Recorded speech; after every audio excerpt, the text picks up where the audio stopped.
I am Déthié Soumaré Ndiaye from the Centre de Suivi Écologique Senegal.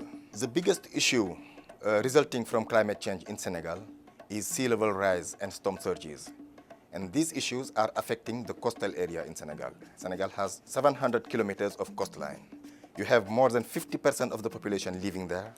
You have more than 80% of industries and services located there. And this area is hosting the two first source of income for the Senegalese economy. I mean, tourism-related activities and fishing.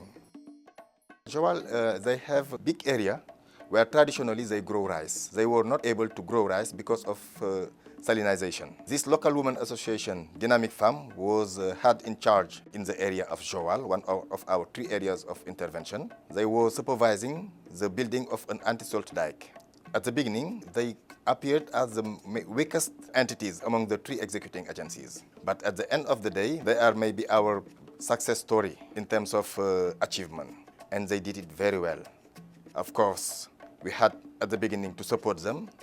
We built their capacities. We helped them organize their financial management.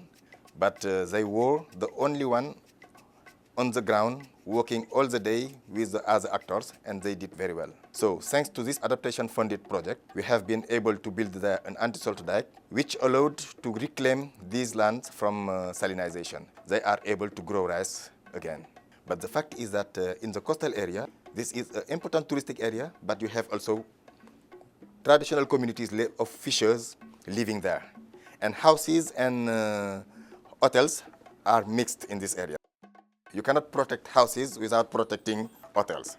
The young people are working also in the hotels, and they earn an important part of their livelihoods from salaries they get from the hotels. So it means that when you are protecting hotels, you are also protecting their livelihoods. So it was important also including the private sector in this area. During these 3 past years, the CSE has developed so much capacities in terms of financial management, in terms of project development, project implementation, and managing money for downstream partners. For me, it is a unique experience for countries like Senegal. Senegal cannot address this issue only from its own budget. The country really needs the support of his development partners, and that's why it was important to have this support from the Adaptation Fund. It is important for institutions from countries like Senegal to go through this process. It gives you the possibility to develop new capacities.